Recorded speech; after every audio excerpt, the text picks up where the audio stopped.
ကဲကျွန်တော်အကူထွန်းပြတဲ့မတူရင်မတူနဲ့ဆိုတဲ့အကူထွန်းကိုကြီးထွန်းပြတဲ့မူလေးနဲ့တွားကြည့်မယ်ဒီသုံးလုံးပေါင်းချင်းကိုဒီသုံးလုံးပေါင်းချင်းကိုဒီသုံးလုံးပေါင်းချင်းကိုက9ရဲ့ပါဝါဆိုတာ4တာဒီသုံးလုံးပေါင်းချင်း4တာနော်633ညာသုံးလုံးပေါင်းချင်း9က9ရဲ့ပါဝါဆိုတာသုံးလုံးပေါင်းချင်း9တာ4တာ4ဖို့အတွက်6ပိတ်6ပိတ်နဲ့ဒီ6ရဲ့ဒီ8 3ညာရဲ့6နဲ့8နဲ့ပေါင်း4ရဲ့နှစ်ကက2အဲ့နှစ်ကပရိတ်ဆိုတော့6ဆိုပြီးတော့တကွက်ကောင်းရတယ်အဲ့တော့ကျွန်တော်ဒီနေ့တွားကြည့်အောင်နော်ဒီ9ဒီ3ညဒီ2ဒီ3လုံးပေါင်းချင်း1ဖြစ်လို့1ရဲ့ပါဝါ6မယ်ဆိုရင်8နဲ့6နဲ့ပေါင်း4ရှိတယ်6ဖို့ဆိုတော့2ရဲ့ပိတ်နော်လိုက်လာမတူဒီ3လုံးပေါင်းချင်း1ရဲ့ပါဝါ8 6နှစ်နဲ့6ရမယ်နော်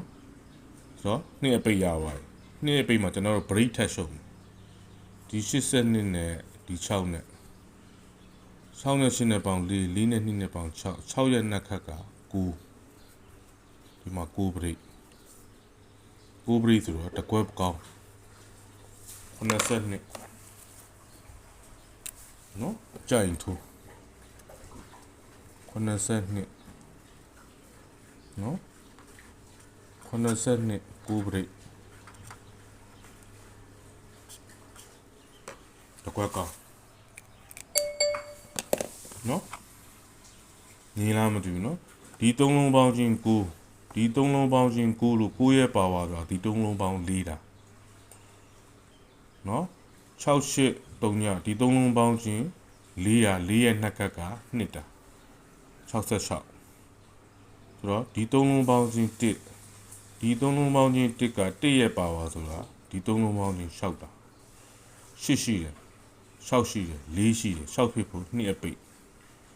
ဒီ8နှစ်နဲ့ဒီ6နဲ့ပေါင်း6ရဲ့နှစ်ခက်က9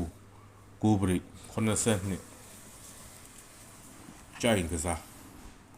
တကွက်ကောင်းနော်တကွက်ကောင်းစိုက်ပြတယ်ဒီအပိတ်ကကိုထွန်းပြတဲ့မတူရင်မတူနဲ့ဆိုတဲ့ကိုထွန်းပြတဲ့အပိတ်ကြိုင်ထူး